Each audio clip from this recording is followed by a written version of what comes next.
What qualifications should Catholics desire in a new pope? And which candidates do I think best meet those qualifications? That's what I'm going to talk about today on Crisis Point. Hello, I'm Eric Sims, your host, editor-in-chief of Crisis Magazine. Before we get started, as always, I encourage you to smash that like button, to subscribe to the channel. You're probably watching this on YouTube, or maybe you're watching on Facebook, maybe you're watching on X, maybe you're listening to it on the podcast, some podcast platform. Wherever you might be consuming this content, please like and subscribe and let other people know about it. We always appreciate when you do that. Also, you can subscribe to our email newsletter. Just go to crisismagazine.com, put in your email address, and we'll send you our articles one time a day, usually in the morning around 9 o'clock Eastern time. You can also follow us on social media at Crisis Mag at all the major social media channels. Okay, so, and also finally, for those who are joining the live chat, this is a live version of Crisis Point. Those joining the live chat, please enter your comments, your questions, and I'll try to address some of them at the end of the program. Maybe give your suggestions who you think, or if you would be a good pope, or disagree with some of my suggestions as well. I'm going to give 7 today, suggestions of candidates I think would make a good pope. Now, I want to address a few things before I get into the 7. And that is, first of all, some people act like it's unseemly to have conversations like this before the conclave or during the conclave, that somehow we're not allowed to have a preference for a pope, that somehow it's not, it's like not devout or holy to have such discussions. Personally, I think that's like a pseudo piety, that is just like you want to sound like, I mean, maybe you mean it sincerely. I shouldn't say that you want to sound like that, but it just sounds good. But it's like, we're humans. We're allowed to have preferences. We're allowed to think, I want this person to be pope, and I prefer if this person wasn't pope. Ultimately, we have to accept whoever the College of Cardinals, whoever the conclave elects as the legitimate pope, but it's okay to be like, I hope this guy gets it. I mean, I remember when Joseph Ratzinger was elected pope, I was jumping up and down in excitement. I was super excited. I wouldn't, and when Jorge Bergoglio was elected pope, I wasn't. I had no idea who he was. It's okay to be like that. There's nothing wrong with that. Secondly, I want to remind people of something I said last week in my podcast, and that is God does not actively choose the pope in every situation. Popes are elected by men who have free will, men who can listen to the Holy Spirit or not listen to the Holy Spirit, either one. And so we need to pray, we need to fast, we need to do penance. I'm praying a novena right now. Hopefully you are praying a novena right now for the election of a good and holy pope. And so because we know God doesn't actively choose the pope in every situation, we can, and we have had bad popes. We know there could be men who have been elected in the past popes who have been bad popes. We don't want that to happen again, but we know it could happen. And so it's okay, again, to be like, I hope this guy is elected pope and not this one. And again, I'll say it again, whoever's elected, though, we accept as the valid pope. If the College of Cardinals says this is the valid pope and the church accepts it, that's who the valid pope is. So let's ask now, though, what kind of qualifications do we want in a pope? Do I want in a pope? I mean, this is my personal opinion. I'll admit it freely, but I imagine I share it with a lot of people, especially a lot of people who listen to this podcast.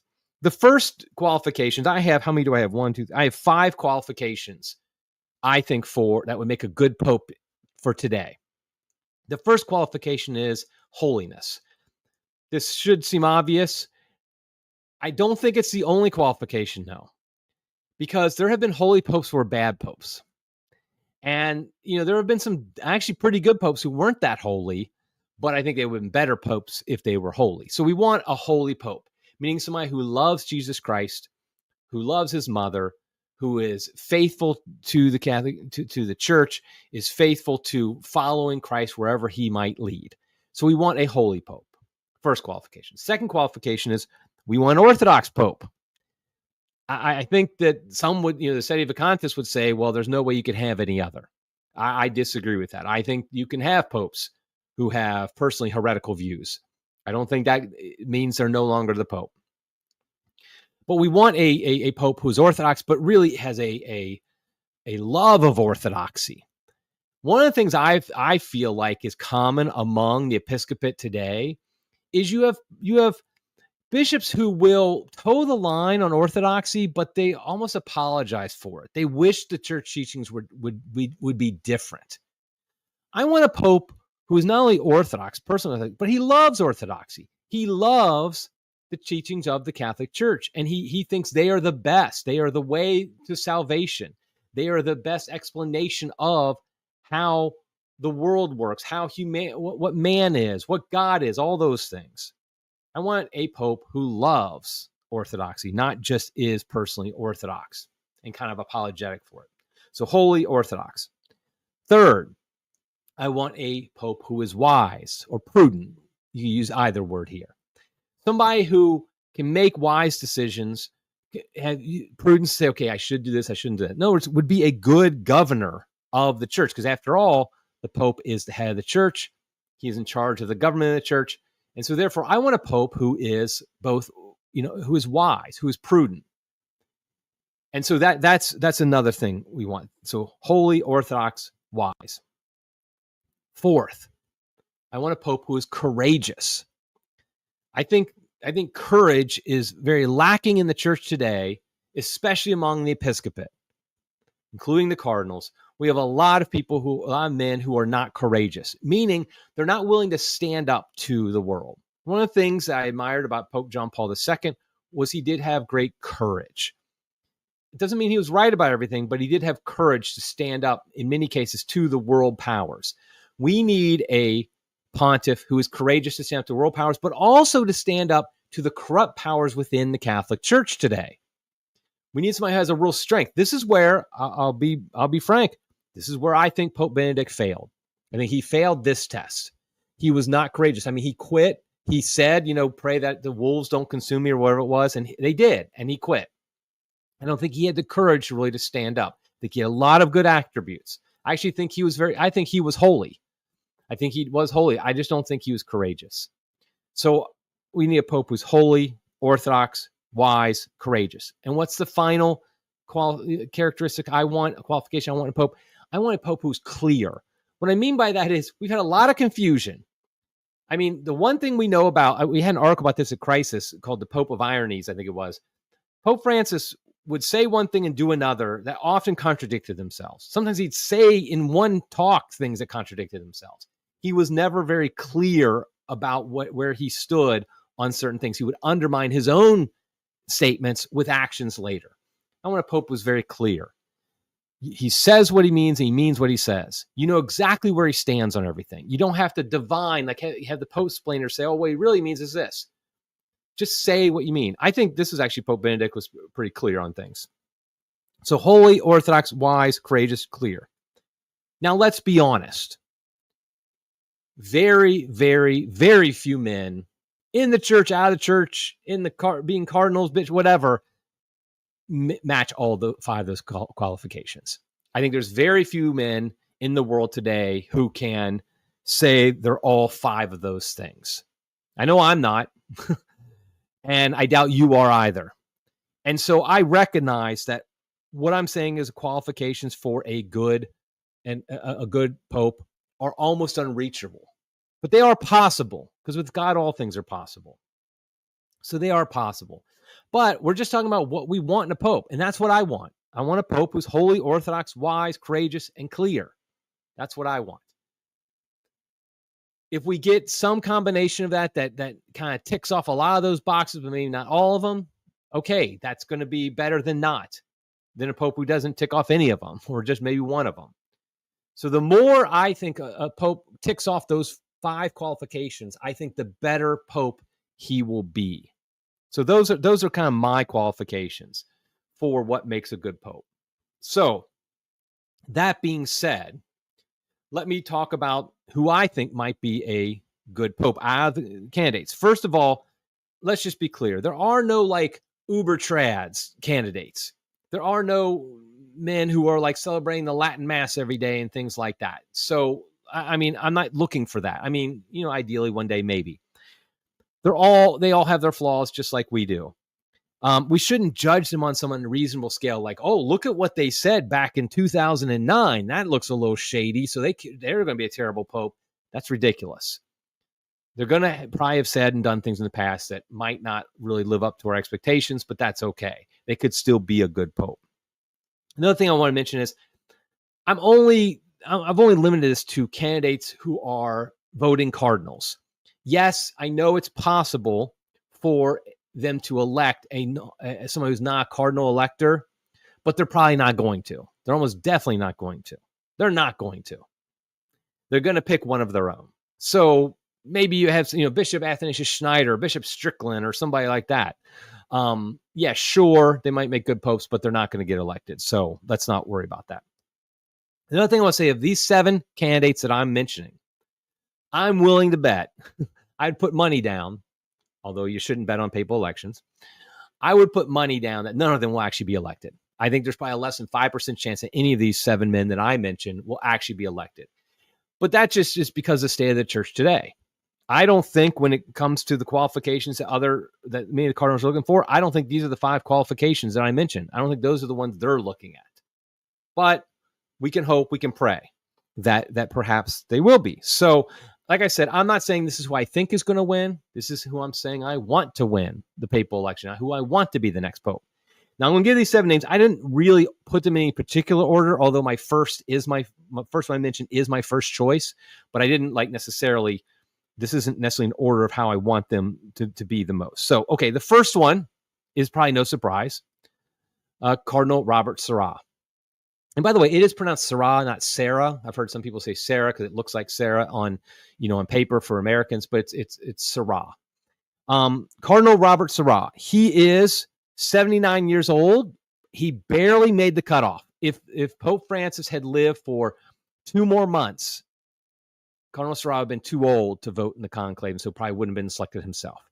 Now, his age might be a good factor for him as far as getting elected. I think, by the way, of the 7 candidates I mentioned, he's probably the most likely. No, I take that back.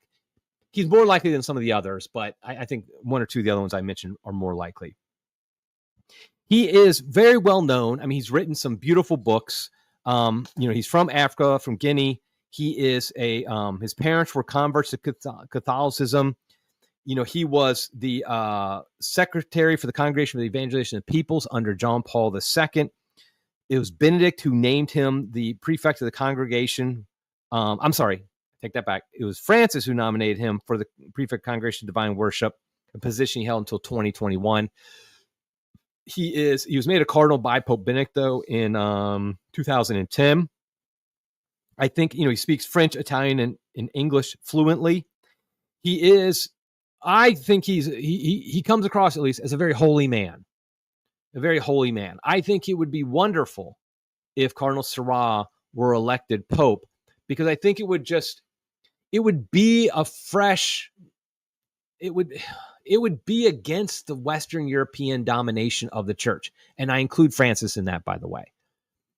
I think the fact is the cradle of Catholicism, where Catholicism really grew, which is Western Europe, it's failing miserably today. And America kind of falls into that in some ways. And I think Cardinal Sarah's outlook, he understands the Vatican, he's been there a long time, but his outlook of being an African, being kind of an outsider, it's more a recognition of the supernatural. It's more a recognition of the importance of Catholic morality. Those recognitions, I think, would be very good in the papal office, in the papacy. So Cardinal Sarah, I would put as my top choice. I think what I'm going to do is, on each of these, I'm also going to give my guess the percentage chance he would actually be elected.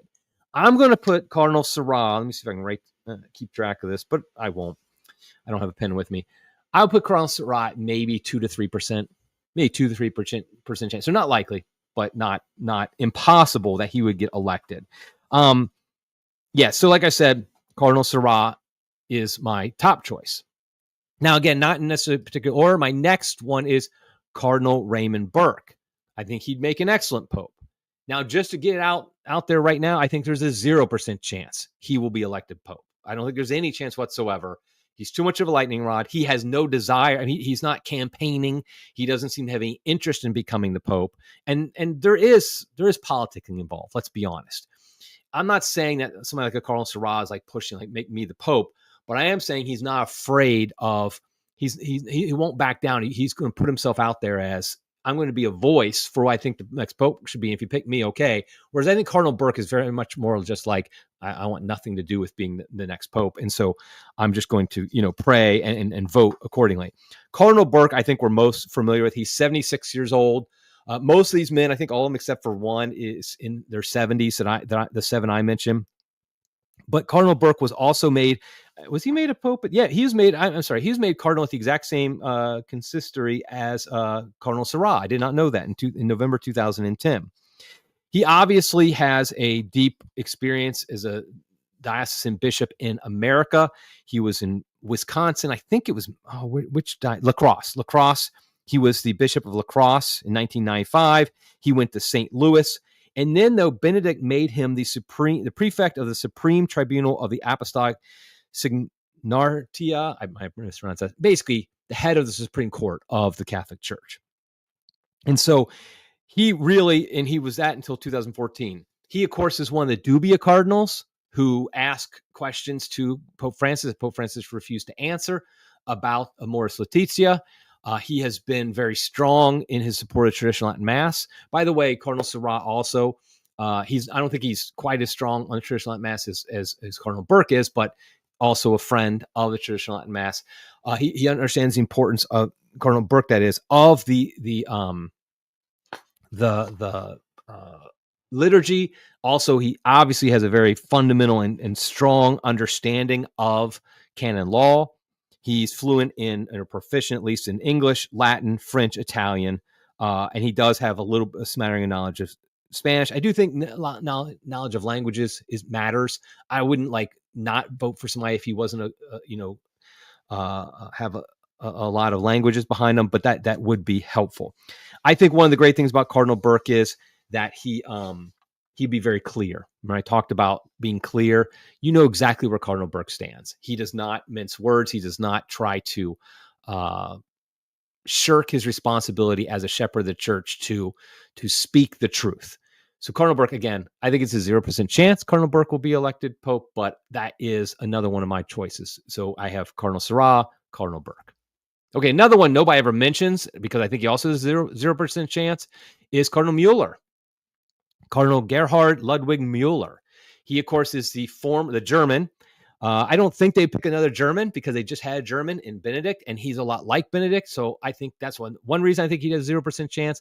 I also think his outspoken nature over the past couple of years makes it very unlikely that he would be elected Pope as well. But I think he'd be a great Pope.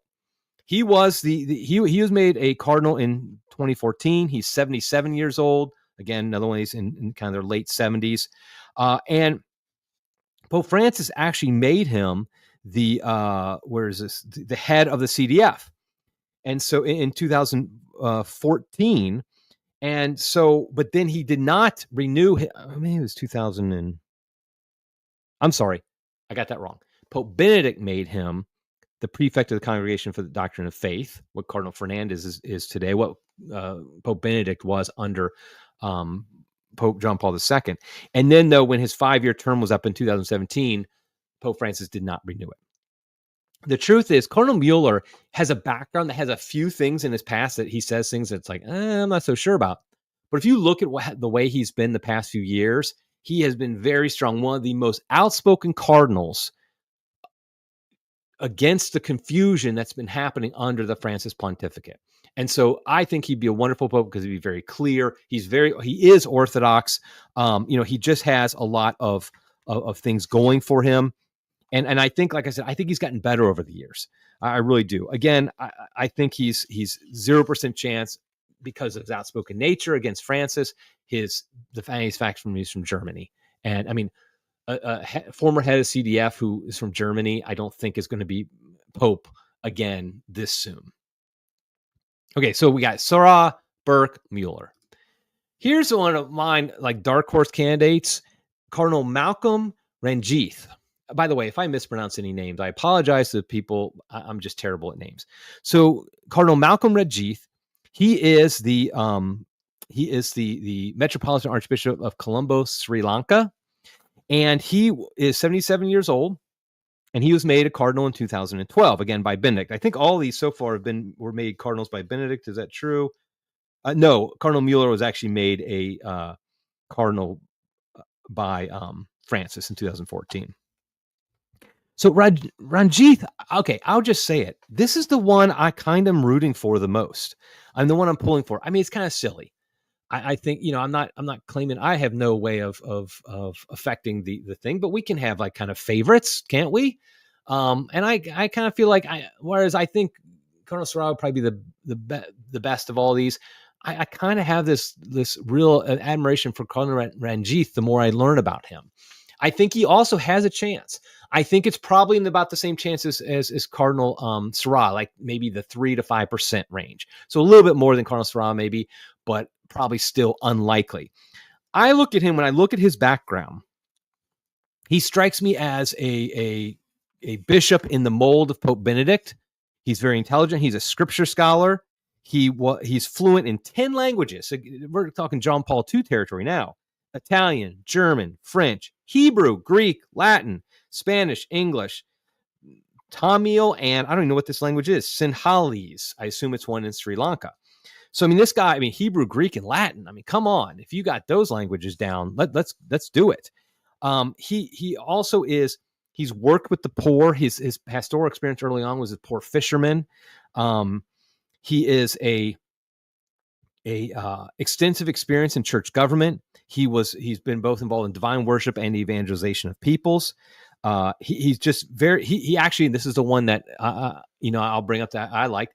From my understanding, he banned altar girls in his diocese, and so he just has a lot of experience, a lot of in his background that I really like, and I do think if some of the Francis appointees are of let's pick somebody from the peripheries, I think he is the best of all the peripheries, by meaning somebody who's not from Europe or, or maybe even America. Obviously that's not a periphery, but somebody not from Europe. And I think that's Cardinal Ranjith. I believe I'm pronouncing that correctly. So I would put him as the one I'm kind of most pulling for. Again, I think it's not impossible that he could become the Pope. I think it's 3 to 5% chance. Okay, who else we got? So we've got Sarah, Burke, Mueller, Ranjith. The next one is Cardinal Peter Erdo. Again, I hope I'm pronouncing it correctly. He is, of course, the Cardinal Archbishop of Budapest, Hungary, and he is he's probably one of the younger ones here. He's 72 years old. He was made, but here's the funny thing: he's one of the younger ones, but he was actually made a cardinal by John Paul II. He's been a cardinal since 2003 for 22 years. So he was 50 years old when he became a cardinal. He was a very young cardinal. So he's been a cardinal for a very long time. So he's been around. He's very strong in understanding, in defending the faith. He's got, he speaks a lot of languages as well: German, Italian, French, Spanish, English, and his native Hungarian.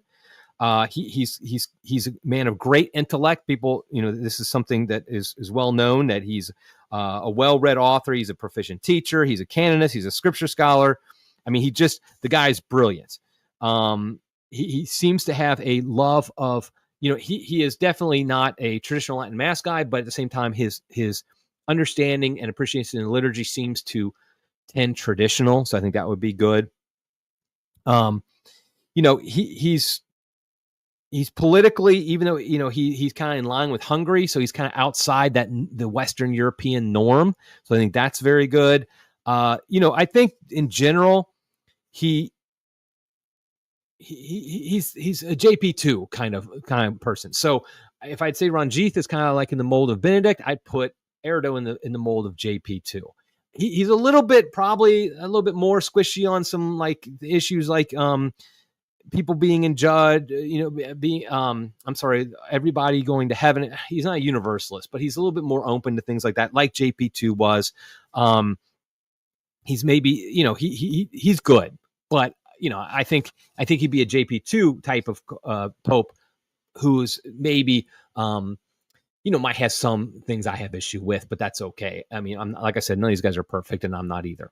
I would put him. I can't remember if I said the percentage. I'd put him at the highest of any of these guys. I think he's the most likely to be elected pope of anybody listed here. And so I'm a little nervous about that because his name's Peter. So people will be like, oh, last pope, Peter the Roman or whatever. But, they're being silly. I would put him maybe 5 to 8% chance of being elected. I mean, I think he's maybe, up to 10% chance. So I think Erdo is the most likely of the ones I'm mentioning here. So we've gone through Sarah, Burke, Mueller, Ranjith, Erdo. And now my next one is Cardinal Willem Eijk. And I believe that's how you pronounce his last name. I looked it up. Eijk. It's either Eijk or Eijk. So I'm not quite sure which one it is. He is 71. He's from the Netherlands. He was made cardinal in 2012 by Pope Benedict. I don't know a lot about him, I'll admit it, but his reputation is good.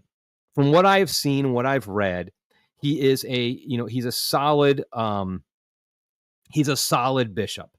And the funny thing is he's from one of the worst local churches, kind of like Mueller from Germany is one of the worst local churches. German one is. So is the Dutch local church. It's radicalized. People have left, the church in droves in that country. And so the fact is he is still strong. He's solidly Orthodox. He has a devotion to Our Lady. He talks about focusing on love for the Eucharist and the Blessed Virgin. He's actually he's formerly a physician, which will be interesting in him being able to talk about medical moral issues of the day. I think that would give him a lot of weight when he talks about that.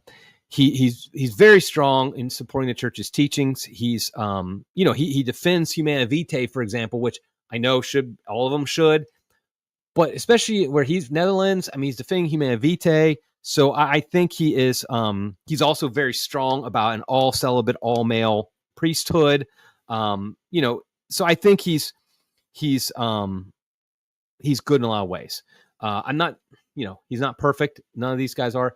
I think he doesn't have much of a chance. I mean, I think he's maybe 1 or 2% at most chance of being elected. I just don't think he's well known enough or has enough of a stature within the College of Cardinals to really get elected. So. Okay, so we've got Sarah, Burke, Mueller, Ranjith, Erdo, Eijk, I believe is how you pronounce his last name. And the last one of my 7, I don't think it'll be any surprise for people who follow me on Twitter who this is going to be, and that is Cardinal. I'm not sure I'll pronounce his first name right, but I know how to pronounce his last name. That's Pier Battista Pizzaballa. So Cardinal Pizzaballa. Of course, the name everybody makes jokes about. I made a joke on X about if he does get elected Pope, he has to take the name John the 24th because then we all could call him Papa John Pizzaballa. So and by the way, I got that joke from my daughter. I don't want to try to take credit for it when it was actually my daughter. He is only 60 years old, so he's considerably younger than everybody else. Everybody else I mentioned here was between the ages of like 71, I think it was.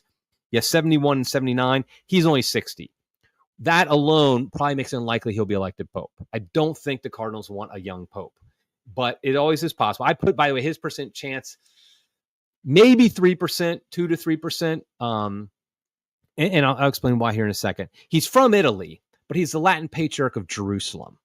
And so he was made a cardinal just recently in 2023 by Pope Francis. I do think somebody who's made a cardinal by Pope Francis might have a little bit of an edge over one made a cardinal by a Benedict or JP2 because of the fact that, all the Francis appointees might stick together and, hey, let's pick one of our own. And of those, Cardinal Pizzaballa would be one of the best. And he became known in the church, in the world, I should say, after October 7th, when Hamas took the hostages, Cardinal Pizzaballa offered himself in exchange for the hostages. He told Hamas, take me instead. Take me as a hostage instead of these. Release them, free them, and I'll be your hostage. You don't say that unless you're courageous. You just simply don't say things like that unless you're courageous. So he ticks that box. He ticks the courageous box, no problem. And the fact that he's willing to stand up to Israel checks the courageous box because so few people in the West are. but yet he is willing to do that. So that's another thing that's courageous. To be clear, he's not like anti-Israel and pro-Islam or pro-Hamas. No, he is mostly, number one, pro-Middle Eastern Christians. That's who he's most trying to defend and protect. But he doesn't take a very simplistic view of the conflict there and say, oh, Israel can do whatever they want, or Hamas was justified in what it was doing. He doesn't. He basically tries to navigate that. I think he does a very good job. He's willing to stand up to Israel. And by the way, and I'm just going to say it, I think the fact that Israel would hate him as a pope makes me think that he won't become pope. Because I do think that if you think if you think governments do not have some impact on the election of the next pope, I don't know what you've been drinking, because that's been the case for over 1,000 years. It probably still is the case that there is influence by American governments, by Israeli governments, by other Russian governments, whatever. I think Russian government have less influence because they don't have many cardinals. But I think the Israeli government, I think just because they're so powerful in the West and they influence other countries' governments so much, I think they would make it so Pizzaballa doesn't get elected. But I've looked into him more, and the truth is, we don't know a lot about his views, in the sense that we're not like, he's not one who's in fact, somebody was criticizing how he's not courageous. He hasn't spoken out against same-sex marriage or whatever, or same-sex blessing. Well, the fact is, he's worried about his people surviving and living, and they're not debating same-sex blessings in Gaza. I mean, that's not what they're concerned about. So why would he be talking about that as some big deal? And so I do think that, but he is a little bit of a unknown. And I'll be the first to admit that I'm not saying I know every single thing, but reading his biography and the way he has been the Latin Patriarch of Jerusalem, how he's lived out his office, I can't help but say that he seems like a man we need. I'm going to actually emphasize that part. One of the problems we have in the Catholic Church is we don't have masculine men as our leaders often. I'm not saying there aren't some, but so many of our bishops and even our priests are often effeminate. They're not men, like real men.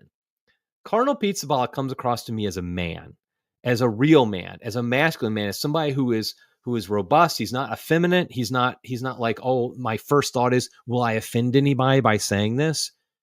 His first thought is, okay, what's the right thing to do? That I admire in him. And so now, yes, he might be wrong on some issues. I don't know. But I think generally speaking, just having that type of person as the Pope would be a very good thing for the church, because I think it's one of the biggest problems we've had in the church is we had effeminate men running the church. And yes, I do mean many of them are homosexual, but really, not necessarily homosexual, just effeminate. By the way, I'm not saying feminine. Feminine's a good thing for women to be. Effeminate is not a good thing for men or women to be. You want men to be masculine, women to be feminine, not effeminate. Too many of our bishops and cardinals even are effeminate. And so I think somebody like a Cardinal Pizzaballa could be an excellent pope just for that fact alone, that he's not effeminate. He's a real man, and he shows it by his courage.